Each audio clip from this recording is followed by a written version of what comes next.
Ladies and gentlemen, hey, hi, how you doing? Welcome back to the channel. Thank you so much for stopping by. Today we got the full season 3 patch notes pretty early on in advance. You know, the update's not dropping until the 2nd and the 3rd. We've got the full patch notes today for multiplayer, zombies, and Warzone. There is so much to dive into here. We actually just got off a call. I was in a call with a handful of the devs detailing some of this content, so I'll have a little bit of extra insight for the patch notes here that we can mention here and there. I will have timestamps linked on the video if you guys are looking to jump directly to multiplayer, zombies, Warzone, whatever the case is.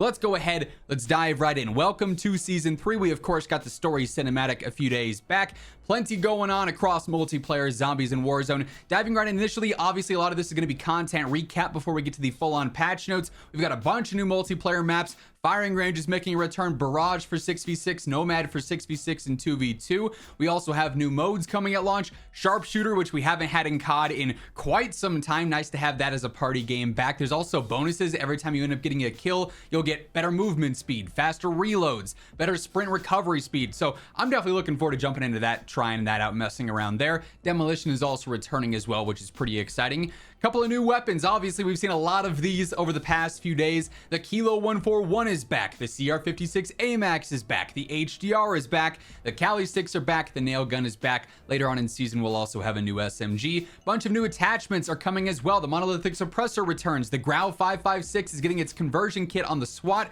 We also have the C9 10mm rounds coming in season as well. We also have new multiplayer perks. Close shave is basically like the panic knife from back in the day. So if you have this on and you melee with your knife instead of your gun butt. So definitely going to be an interesting one there. I think some players are probably going to cheese that out on some of the smaller 2v2 maps. New score streaks as well. The death machine's going to be there. We got a new zombies map in Shattered Vale. Very excited to check that out. Big fan of zombies this year.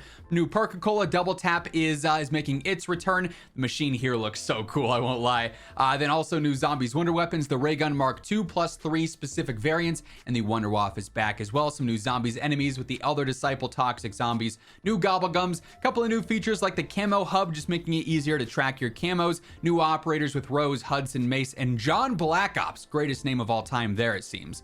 Couple of new events coming in season as well. The one that we know of for now is the Black Ops tribute that'll start in a couple of weeks time. We got our global update though here, so this applies to multiplayer, zombies, and Warzone alike. For the anti-cheat, this season the focus remains on our commitment to taking down cheat makers, banning bad actors, and ensuring a great player experience overall. So console crossplay settings. In season 3, we're giving console players more granular options by separating the multiplayer ranked and Warzone ranked settings and adding new multiplayer only settings for quick play, featured, and party game matches. Each of these 3 settings, multiplayer ranked play, Warzone ranked play, and multiplayer unranked, will include the following: on, which enables matchmaking with all gaming platforms when playing, so just general crossplay, standard there. On console only enables matchmaking only with other consoles when playing in selected playlists, which may have effect on queue times. And then off restricts matchmaking to your current gaming platform and selected playlists. So you're gonna have more options there to mess around with crossplay. That's ultimately a good thing if you're trying to just escape cheaters entirely, or at least for the most part, right? Few bad apples on console, not nearly as much as on PC. Additional details on how these settings interact with party members who are on different platforms. Basically, everyone in your party has to have the same settings, otherwise it's going to default to just having general crossplay on. UI and UX, new shader preload warning there, so you'll have better details on what's being preloaded for your shaders. Global updates, entering Prestige is going to no longer reset operators, calling cards, emote sprays, or gobblegum customization. The devs in our dev call did mention this is something that actually annoyed them quite a bit, so they're happy to have this fix out there. They also addressed an issue where the finishing move audio would continue to play after scrolling to a new tier in the battle pass. Black Cell now has a bonus daily challenge if you buy that. Weapon updates, we're jumping right into this. This affects multiplayer and zombies here. A major focus of our weapon balance change in season 3 is to enable more gameplay variety. Almost every attachment that modifies the core behavior of a weapon is receiving an improvement to help with its viability in the meta. It's our goal to ensure that all existing and future mods feel fun and are powerful to use. Semi-auto weapons are another broad target for buffs this patch. The changes aim to make these weapons more accessible, as well as create more distinct gameplay between semi-auto primaries. As a last top level note, the Season 3 patch includes adjustments to the Jackal. More details on the thinking behind the change can be found below. Our weapon balance philosophy is to be conservative with nerfs and to always consider whether there's an opportunity to elevate other weapons instead. So nerf minor but buff major to create competition there is kind of their deal there. With the XM4 though, 3-round burst delay was actually reduced, so it just shoots faster now. GPR reduced visual recoil, that's solid. On the Goblin, this is getting a light rework that improves the rate of fire. We wanted to give players a truly fast firing semi-auto primary, and doing so also opened up some design space for the TR2 to receive buffs as well. So they end up nerfing the damage across all ranges here, but they buffed the range. They also improved the rate of fire and the ADS speed, and on the CHF barrel, the headshot multiplier was buffed. On the AS Val, there were a couple of nerfs early on, so they've extended the range out there. The movement speed is also buffed for ADS and general movement. In the CHF barrel, the velocity penalty was reduced, so that's not as harsh anymore. For subs here, the Tanto, the binary trigger, is receiving a handful of changes to make it a more viable alternative to the base Tanto. It gives some nice range improvements. So with the binary trigger equipped, you have better range across the board now. Also, the headshot damage scaling was increased, and then the recoil is also changed there as well. On the Jackal, let's talk about this. The Jackal is intended to have best-in-class handling and great mobility. After giving it some time with the current tuning, we feel that it's too versatile and limits SMG diversity. We're increasing the recoil and reducing the range a touch. The foregrips that improve horizontal recoil will also be less effective. On the flip side, it's receiving a minor improvement to its headshot damage in the minimum range. So if you're super accurate with it over range, it's going to feel better. Otherwise, it will potentially feel a little bit worse there. Our goal with these adjustments is not to kill it, but we do want to emphasize the need to play to its strengths. So we're going to keep an eye on that. So range gets nerfed all across the board, but then its long range damage gets buffed. The headshot multiplier was reduced, slide to fire time improved, dive to fire time improved, increased the recoil strength and deviation. So more recoil, better damage over the long range there, worse range all across the board. Vertical foregrip, the horizontal improvement is worse now, same deal on the Ranger.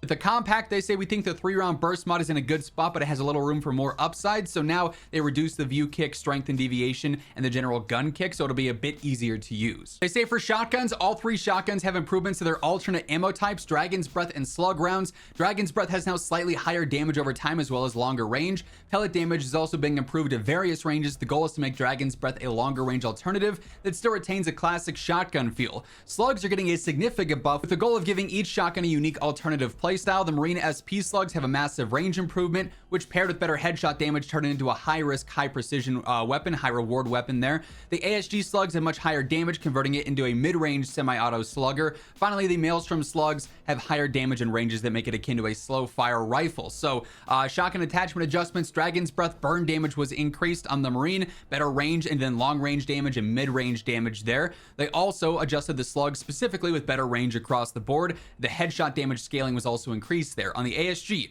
rate of fire is better, improved shot queuing, reduced visual kick strength. They also made adjustments to the Dragon's Breath with better damage across the board except for in its long range, then also better range everywhere but up close, which got a slight nerf there. Then on the slugs, better damage, then the range got buffed for the long range, but then in the mid range it got slightly nerfed there. Headshot damage scaling was also increased, and then same deal on the CHF barrel. Maelstrom reduced the view kick strength, and then damage and range buffs pretty much across the board here. And then on the slugs, close range gets nerfed, but close range damage is buffed, and then the damage is better everywhere else, and the range is better over range as well. They also made a lot of slug specific attachment updates here. In the interest of time, if you want to read all the exact percentages, feel free to go ahead and pause the video there. Marksmans, as noted in the general section, semi-auto marksmans are getting buffs to help them contend with other weapons here. So DM10 gets a rate of fire increase and flinch improvements, but also its damage up close is a little bit better. Rate of fire improvement there, flinch reduced as well. CHF barrel vertical penalty and horizontal penalties are increased though. Zarkov rate of fire is better there. The AEK full auto slightly reduced the view kick strength. That's actually really solid there. That could be a really great choice. TR2 is a weapon that we know missed the mark for many people. Its damage is unchanged, but a 20% improvement to rate of fire makes it much more spammable. So it's got better range, better RPM, better slide to fire and dive to fire. Then also it received flinch reduction as well. So maybe the TR2 will actually be a true contender here. We also have movement updates. Increase crouch to stand speeds by 15%. That's universal. Increase crouch to stand speeds while ADS by 39%. Increase directional sprint animation blend speeds for improved fluidity. That's solid there. Now, multiplayer specific stuff here. New maps, as mentioned, new modes. They're just sort of rehashing this stuff here. Season 3 Mosh Pit, play respawn modes on the newest 6v6 maps there. Then also firing range 24/7 is going to be a thing there. Party games is going to be a full-on playlist now. And then gunfight is moved to party games. Address an issue where players could spawn at active shock charge placements. That would be a wild way to spawn in. Perks, close shave is there. Dispatcher, increase the score bonus for interceptors from 100 to 125. On score streaks, death machine launches, obviously. Interceptors reduce the score cost, and war machine reduce the score cost. Movement updates, reduce the slide and max speed scale by a tad bit, and then reduce the slide max time a tad bit as well. So you're going to slide a little bit slower and not as far, but still pretty solid there. Those aren't significant nerfs there. Ranked play is obviously going to be a full reset here with Season 3. They're also making some SR adjustments if you're playing with cheaters. If you play with a cheater to boost your SR, you're going to get that SR taken away. If you play against a cheater and lose that SR, you'll get that retroactively rewarded after they catch that cheater in action there. So that's pretty solid there. A couple of UI updates, updated some perks with their descriptions to be clear. Addressed an issue where the scoreboard would be blank when opening it at the end of a round. Addressed an issue where forward intel would sometimes be inconsistent. That's a big one there. Added a timer to winner circle that counts down the delay before each emote can be performed. Addressed a private match issue where sometimes the game was unresponsive. Addressed an issue where the winning map would be displayed as vetoed after you vetoed stuff. And then also updated the SR protection string in the ranked play lobby to be more descriptive. And you already know we've got various stability issues that were addressed. It wouldn't be patch notes without various stability issues being addressed. For zombies here, obviously, new map. It takes place in the Liberty Falls area in that timeline. Obviously, the Liberty Falls intro cinematic is for the mansion, essentially, here. Liberty Falls addressed an issue in directed mode with the round cap from updating properly. A couple of specific issue updates on the tomb as well. Again, in the interest of time, if you want to pause and read these in full detail, feel free to do so. Team Cranked is coming in the launch window. It's just like solo Cranked, but you can play it with your team. There's going to be ways to obviously up that timer more and more, but if you don't kill zombies in that amount of time, the timer hits 0, you're donezo, right? There are abilities there specifically for that mode with time stopper and time extended there. There's also bonus rewards when you survive past round 50, so there's a custom selection of 6 gobblegums per map. Each contains 1 high rarity gobblegum and 5 gobblegums of other rarities. 15,000 XP per map for a total of 75,000 across all maps. New wonder weapons here, obviously, with the ray gun Mark II, then the Wonderwaff. On the actual base ray gun, they did address an issue there where it was not reloading correctly. Couple of Perca-Cola updates, double tap being new with new major and minor augments there. On ammo mods with Lightmend, they fixed the issues there. Field upgrades with Tesla Storm, they updated overclock, and then also lithium charge, addressing some issues with those as well. Gobblegums, they addressed an issue where players weren't able to use those at times when you entered a prestige. Power-ups, max ammo, addressed an issue that prevented max ammo power-up from refilling ammo for players that were using a mutant injection. Super specific, but a nice fix. They also updated an issue with the Mangler where it could hit you in an incorrect place. Couple of challenge updates here, specifically on weapons that were explosive, just making it easier to get these camo challenges done. So when you pack a gun and they become explosive, things like the GS45 or the LR762. Titan felling, perfectly charred, and stalking prey have also been updated there as well. Few UI updates and some graphical updates for zombies. Again, once more, if you want to read the exact specifics here, feel free to pause the video. Audio updates address an issue where no sound effects played when interacting with the bottom row of the keys on the terminus. Then also various stability issues have also been addressed here. Fantastic news. Now let's jump over to the Warzone patch notes. So we have an absolute ton to break down with the Warzone patch notes here. A lot of details that I was able to learn about in that dev call, as I mentioned, even more here in the full-on patch notes. As we do go through all of this stuff here, if you are enjoying the video, a like rating is always seriously appreciated. And if you're new to the channel, you want to guarantee that every single day you are in the know for everything going on in COD, whether it's news, updates, patch notes, meta breakdowns, it's all right here. So feel free to hit that subscribe button, turn on those post notifications, and help get us one step closer to reaching 1 million. Same anti-cheat update that we mentioned over in multiplayer and in zombies on that patch notes page. We obviously have the full-on new battle pass. We'll detail some of the main takeaways and the content in that in a video in the next few days, so stay tuned for that. Console only crossplay, of course, being a thing is going to be pretty interesting there. Definitely will help out with the cheating situation if this Ricochet anti-cheat update that we're also getting is not going to be sustainable. We'll have to wait and see. Same UI updates as well with the preloading and the shaders, so it'll just be a little bit more specific there on PC for everything. Customization, weapon and blueprint customization. You're now able to customize any base Black Ops 6 weapon or blueprint with the skins tab, so you can mix and match blueprints there. I think that's really cool. We obviously have the bonus daily challenge for Black Cell owners as well. So with the Warzone specific update here, we have the Return to Verdansk event. We'll be detailing this as well in a video on its own in the coming days, but a lot of cool rewards here, including the Kilo 141. We're obviously going back to Verdansk. So they say, welcome home, Verdansk has returned. Below is a recap of some of the improvements that Verdansk players can expect. Trees are going to be slightly repositioned. Non-drivable vehicles are clearly marked as smoldering wreckage. Swimming is possible on the southern coast. There's better traversal in certain areas, specifically the rocks and whatnot. Shorter telephone and electrical poles not to get in your way when you're diving and parachuting. Additional ladders on various buildings for better accessibility. Doors are now double hinged so you can clearly see which ones you can run through. Ascenders are returning in mid-season to make it easier to navigate on certain buildings, but all ascenders will be available in Plunder on day one. They enhanced exterior lighting, improved visibility, and reduced glare. Interior lighting was also updated. They've added new details to the map across the board, and for console players, you can now have 120 FOV on Verdansk for the very first time. The Gulag Showers is going to be back as like the overall Gulag map. There's also the capture the flag element of that, so you can cap that to escape as well. Rebirth will also be there. That'll go live shortly after the season launches. At first, for the first little bit, it'll just be Verdansk though, so everyone can dive back into that. Battle Royale Casual is going to be a brand new mode at launch. This is only 28 normal players, but 120 bots. So if you're just looking to mess around and practice a little bit, you can do so. I have to imagine the XP and camos are probably going to function a little bit different in that mode, though, since it's largely practice, right? We've got High Trip coming in season. We're going to get details on that once the event is a little bit closer to happening. Obviously, Battle Royale, 150 players will be there at launch. Plunder will be there at launch. Boot Camp will be there at launch. Resurgence is coming back, like I said, shortly after the update goes out there.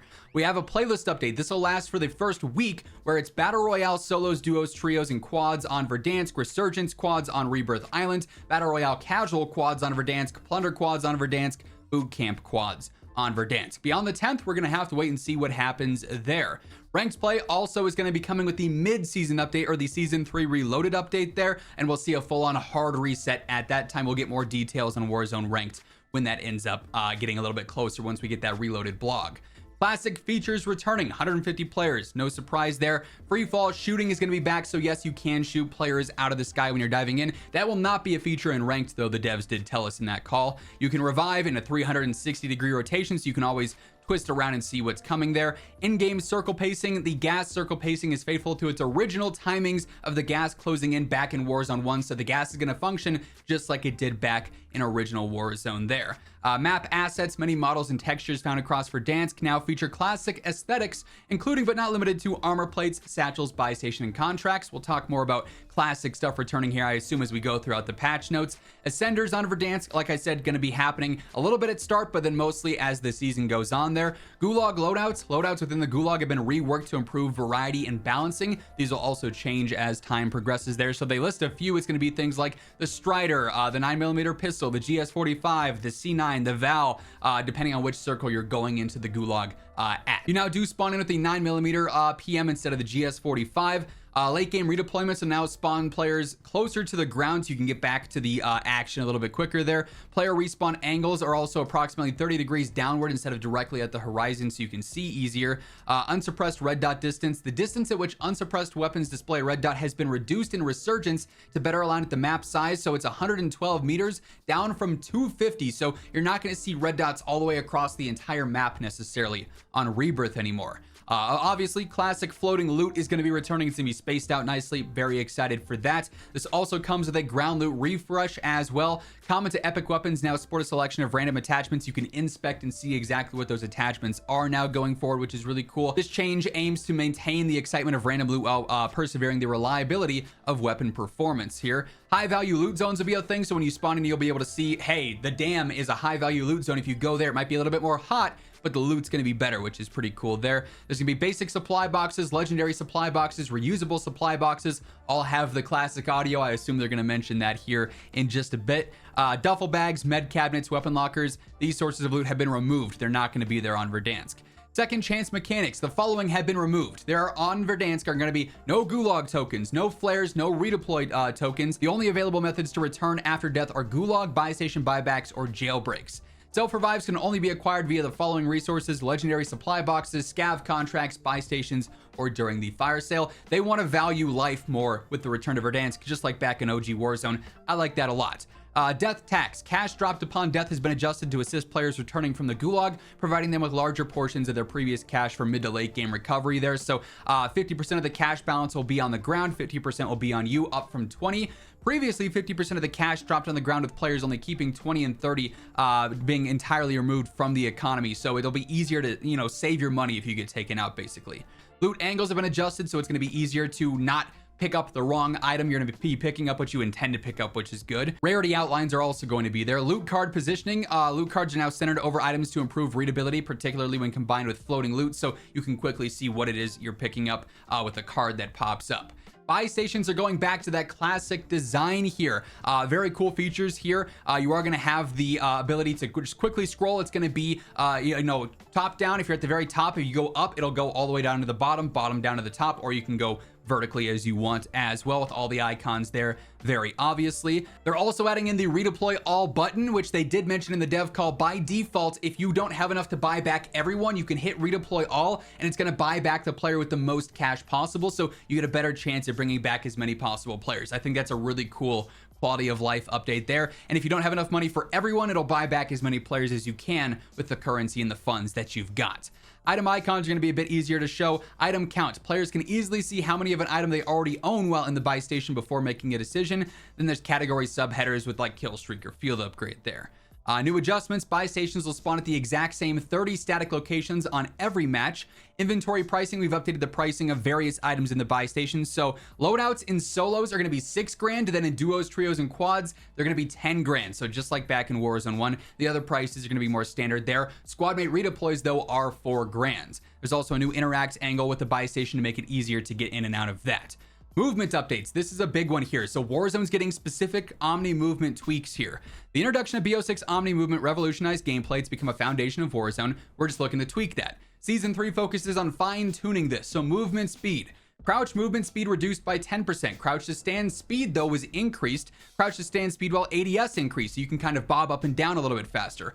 Prone movement was reduced. Sprint movement was slightly reduced. Directional sprint animation blends were increased. These values bring Warzone's movement speeds closer to the original experience of Verdansk while still keeping fluidity of Omni movement. We encourage players to go hands-on with these to see how they actually feel, because you can't get the feel based off of these numbers. They couldn't really even describe it to us in the call either. They basically just said you have to feel what this is like for these changes. It's not going to be like some completely brand new system like Omni movement was when it first dropped, but it's going to be a tad bit different. Jump cooldown. Reduce the cooldown with jumping by 40%, so hopefully B-hops will be more of like an accessible thing now. Omni sprint side and back speed scaling reduced by 8.5% to better balance strafe, and then slide friction increased by 4% to reduce overly slippery engagements. So kind of breaking the camera a little bit there, I think, is what they're trying to limit some. Again, we're going to have to see how that feels in game. Classic contract system is coming back. The recon's going to be coming back. Supply runs back. There's also going to be a contract multiplier there. So the more contracts you do, the more cash you end up getting there. All contracts have reverted back to tablets as well. Currently disabled signal intelligence, spy drones, and big game bounty. Enable this bounty, most wanted, recon, scav, and supply run. Contract spawn rates have been adjusted throughout the base battle royale gameplay to enhance distribution. Payout updates. Contract payouts have updated to be to align more closely with values reminiscent of the Verdansk era, but it's not going to be necessarily one-to-one there. Completing a most wanted contract no longer results in a supply drop cache. Plunder specific contract payouts have also been adjusted. Recon contract progress now is going to show you a little bit of an outline when you are capturing that. So added upward arrows indicating how much faster a recon's being captured. Public events, we're going to have fire sale, jailbreak, loadout drop, and then restock. We're no longer going to have flybys, cash drops, contractor, road signal, runaway train, or recon flyover. The thermite's going to be returning here in season 3. It'll be unlockable via the Black Ops tribute event. Obviously going to be very good against vehicles when that does return. A couple of adjustments here. This is what's going to be available across the board for lethals and tacticals: C4s, frags, mollies, semtexes, spring mines, thermites, throwing knives, concussions, decoys, experimental gas, flashbangs, smokes, snapshots, and stims. Only available via a customizable loadout are blast traps, combat axes, drill charges, impacts, and thermos, and then also the neurogas, prox alarm, shock charge, and spy cameras. Satchels are going to be more like they were back in Warzone 1, so default maximum capacity has been reduced from 6 to 5 to match the classic experience there. Armor satchel capacity is 3 additional plates, so it's totaling 8 armor plates when equipped, just like in Warzone 1. Armor drops: eliminated players will consistently drop at least 1 armor plate. This does not apply to bots in boot camp and battle royale casual there. Again, similar to how it's been before. Gulag armor removed in unranked, so in the Gulag, when you're just going in, no one's going to have armor there. Armor plate color improvements: the armor plate color has received an improvement where the color hue will be darker if the player does not have full plates. The color will remain the familiar bright color hue when all players are full there. This will better indicate when you need to fill up your plates there. The field upgrades are going to be in the squad widget yet again, so you can see if they have an armor box, an ammo box, UAV, whatever the case is, their gas mask. Really good quality of life updates that's now returning. The following is an outline of the full arsenal of field upgrades in any match. So we've got the armor box, deployable cover, heartbeats, munis, recon drones, trophies, then also the utility box available in this new version of Warzone. The battery life on the heartbeat's been updated, basically doubled there. Reclaimable field upgrade icon, an interactable icon with a white dot, now appears on reclaimable field upgrades to better highlight that they can be re-equipped. With kill streaks right now, we're going to have the advanced UAV, the cluster, the precision, the supply UAV, and the base UAV. Precision airstrike indicator to return to the classic feeling of Verdansk. The precision airstrike minimap notification is not going to be a thing anymore. So that whole line of, hey, you're in the danger zone, that's getting taken out. The element of surprise with precisions is coming back. Crowded airspace notification update that will now appear when a player attempts to pick up or ADS with a kill streak in an area where too many are going on. This removes uncertainty about kill streak usability upon looting. Now with perks here, we're still not done. We're still like, I don't know, 60%, 70% done with these patch notes. We got so much to go. Lootable perks: all lootable perks have been removed from Battle Royale. These may return in a future update depending on feedback. Now we've got our weapon updates. Reflecting on our 5th anniversary, it's important to acknowledge our journey and current state, including in regards to combat. This milestone presents an opportunity to celebrate our success and critically assess our shortcomings. The game has continuously evolved through the addition of new features, systematic enhancements, economic adjustments, and philosophical shifts in balancing. These improvements help us better understand what is effective and where further refinements are needed. Warzone was designed to deliver the essence of Call of Duty Battle Royale, combining exceptional precise gunplay with a strategic and intense limited life scenario. While this core principle remains intact, certain distractions have at times impacted the intended pacing and intensity of gameplay. Building upon recent adjustments such as the reduction of armor reserves to improve economic pacing, we are introducing substantial buffs to weapon damage. Initially, these enhancements will focus on Black Ops 6's catalog, subsequently extending to legacy weapons later on. That's going to be MW2 and MW3 weapons further on down the road. Our goal with these changes is to increase the lethality of every encounter, reinvigorate overlooked weapon classes, and encourage players to adopt a more thoughtful and deliberate strategy in preparation for engagements. I think I crushed that whole section there. Anyways, classic weapons are back. We know about all of these already. New conversion kit, the Grau. I'm really hoping they did it right. It's my favorite weapon of all time. They better have. New attachments: monolithic suppressor is back. General adjustments: the default loadouts, this is going to be a big one. They're all going to be more competitive now. That's huge. If you're using a default loadout, you don't have guns leveled up, those default ones will be better. Now we've got our individual weapon adjustments. So let's go through these. The AK-74, worse range across the board, but better damage across the board. Additional adjustments: headshot multiplier increase, lower torso increase, leg multiplier increase, bullet velocity increased as well. Aims: better damage in the close and mid range, worse damage over range, worse range in general. Headshot multiplier increased, leg multiplier increased, velocity increased. Val: better damage across the board, worse range across the board. Lower torso and leg multipliers were nerfed. Velocity is better. ADS: movement speed increased, movement speed also buffed. CHF barrel vertical recoil penalty reduced. Cypher: better damage across the board, but worse range. This thing is still gonna hit. Lower torso multiplier was decreased, as were the leg multipliers. GPR: damage is better across the board, range is worse. Headshot multiplier, lower torso multiplier changes there. Headshot was buffed, torso was decreased. Reduced visual recoil as well. Prig, better damage up close, but worse range all around. Headshot multiplier buff. Arm and torso multipliers are nerfed. Their velocity was increased. Model L, better close range damage, worse range though. Headshot multiplier buff, lower torso multiplier decreased, leg multiplier decreased. XM4, better damage close and in mid-range, worse range across the board. Headshot multiplier buff, lower torso nerf, velocity nerf as well. That's interesting there. 100 round mag was decreased to 80. 3-round burst mod fire rate delay was also reduced. Then on the Goblin, ADS speed was also improved. So basically just damage buffs to all the rifles, but the ranges are going to be a tad bit worse. For SMGs, C9, better damage across the board, worse range. Headshot buff, lower torso and leg nerfs there. Jackal gets buffs to its damage and its range in the close and mid-range. Long range, better damage, but worse range there. So that's interesting. The Jackal is probably going to be really good up close yet again. That's a pretty significant buff there. Headshot multiplier buff as well, lower torso and leg multipliers nerfed. Increased recoil though, however. And then also the horizontal recoil improvements on the foregrips is also going to be worse. Compact range buff up close and then a tad bit in the mid-range, but then also a nerf in the longer mid-range and then also the long range. Damage is better across the board. Upper torso nerf and then also lower torso and leg nerfs for the multipliers there. 3-round burst mod reduced the view kicks, so it's going to be easier to aim with that. KSV, damage buffs, but range nerfs there, just in general. PP919, damage buffs, range nerfs. Also, headshot multiplier buff, lower torso nerf, leg multiplier buff there. PPSH, damage buffs, range nerfs. What a surprise. SOG, damage and range buffs. Nice little surprise there, though. Headshot multiplier buffed, leg multiplier nerfed.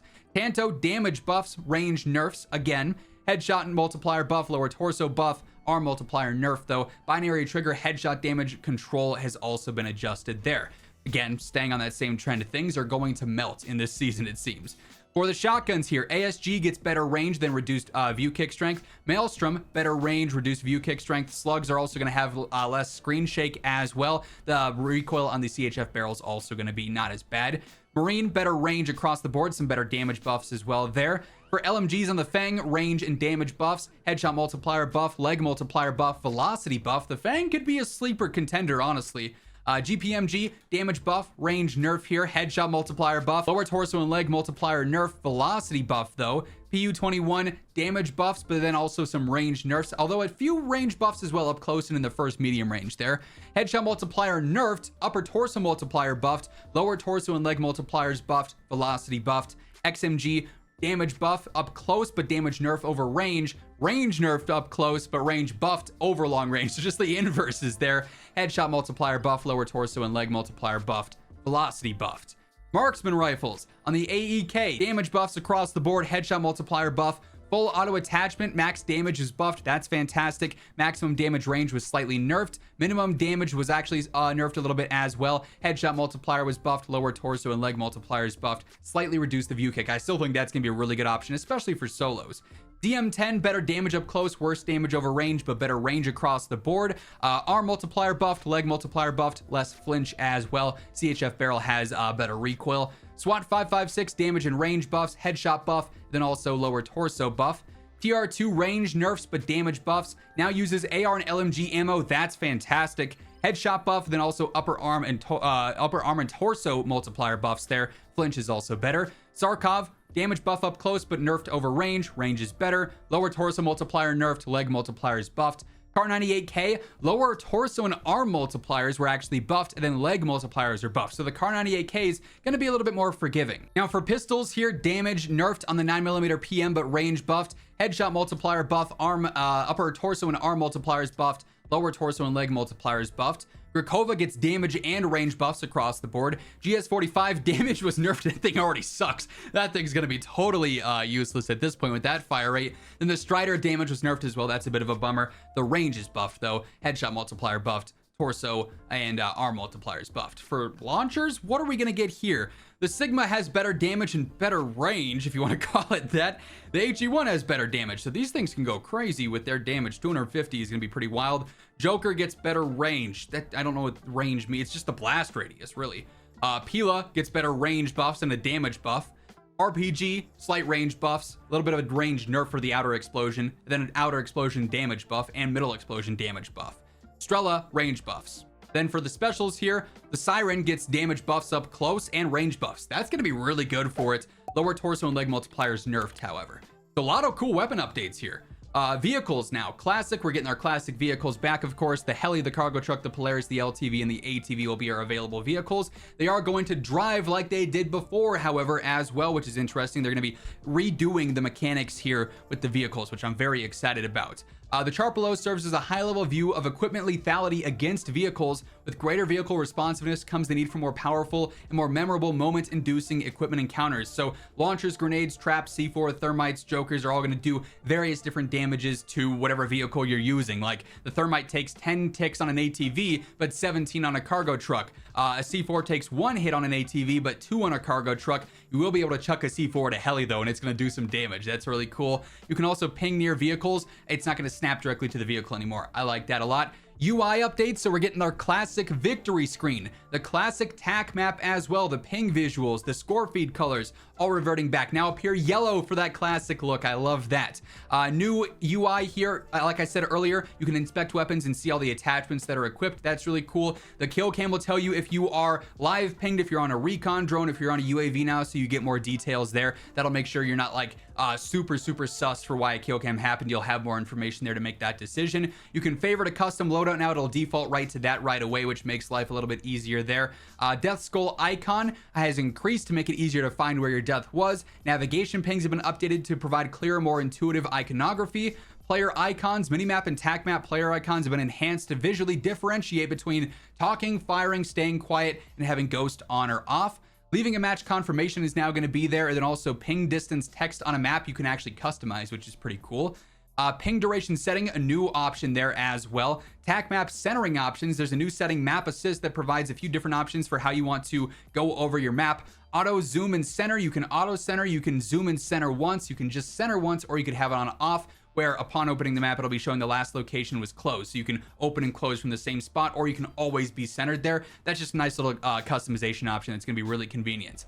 Classic audio is returning, as I was alluding to earlier. So all the classic cinematics, music, announcers, hit markers, death's door, footsteps, loot chests, buy stations, contracts, and UI sounds are going to be just like they were in Warzone 1. Like, it's Warzone 1, but with upgrades. It's the coolest thing. I'm really hoping they do it right. Adjustments, occlusion reverb transitioned from older raycasted occlusion system to Microsoft Triton acoustics audio. Hopefully that's better for just general footsteps and stuff. They say it is. We're going to have to test and see. Sound modifiers have been added in that have been developed by Treyarch. Dynamically adjust sounds based on gameplay. Footsteps and ladders, unique tuning for Warzone footsteps, separate from premium titles. Friendly teammates' footsteps are going to be reduced when behind the player. Footstep loudness dynamically scales with entity speed. Ladder footsteps are amplified, boosted audio cues for jumping, landing, and distinctive ceiling footsteps. It all sounds good, no pun intended. We're going to have to see how it sounds, though, in an actual match to make it, a clear discernment there. Is it better or worse, or not any different? Cloth and gear mantling, there's now distinctly tuned sounds for that. Increase the clarity of that as well. Enhanced mantling audio is also going to be there. It's going to be different from footsteps. Then audio pitch now dynamically adjusts based on vertical elevation when you're around chests. And we got a bunch of bug fixes here, so we're going to try and rapid fire these. Fixed. An issue that caused the death recap widget to register bleed damage while in last stand. An issue where bomb squad incorrectly allowed fuse resets. An issue causing players to be eliminated when mantling on care packages. An issue where players were eliminated upon interacting with the most wanted reward crate. An issue causing UI errors preventing players from creating new loadouts. An issue causing a dev error when opening an armor challenge menu. An issue causing a dev error when exiting private matches. An issue where the Corvus Master Key underbarrel attachment occasionally caused instant downs at any range. The FAMAS underbarrel shotgun coming back. An issue preventing the Quartermaster suppressor from unlocking correctly. An issue causing certain equipment to duplicate upon redeployment. An issue where players would teleport across the map when using an ascender in the pregame. An issue with incorrect Activision IDs. An issue where players lost control of jailbreak revivals. An issue with the gas mask overlay not aligning properly at times. An issue preventing restock of Gulag lethals and tacticals. An issue allowing infinite submissions of the biometric keycards. An issue causing loss of players' control when interacting with a loadout after redeploying from the Gulag. An issue causing incorrect cache displays for spectating players. An issue causing loss of field upgrade deployment ability after using a loadout. An issue with MW2 and MW3 camo descriptions not clearly stating weapon level requirements. An issue preventing immediate weapon fire after cutting a parachute. An issue causing obituary messages to overlap with the squad widget. An issue causing incorrect elimination crediting to uninvolved players. An issue with icons incorrectly displaying elevation information. An issue where the bunker buster gas damage bypassed gas masks if equipped within the gas. an issue with numerous legacy weapon descriptions and stats, an issue preventing MW2 and MW3 weapons from appearing in the loot feed. And that is the massive Season 3 update. We don't have details on the download sizes yet. On PC, the preload on Battle.net was 50 gigs. I have to imagine it's going to be similar to that on console when the preload is live. They did confirm a preload will go out presumably tomorrow or the day after, just before the update drops for multiplayer on the 2nd, then also for Warzone on the 3rd. That's going to wrap things up. If you guys enjoyed this very lengthy video and you sat all the way through it, I truly appreciate it. If you like the content, drop a like on the video itself. It really helps share it around. And if you're new to the channel, you want to guarantee that on a daily basis, you're always in the know for everything going on in COD, feel free to hit that subscribe button and turn on those post notifications. But once again, thank you so much for tuning in. And until next time, take it easy. Have an awesome rest of your day. And I'll catch you later. Peace out.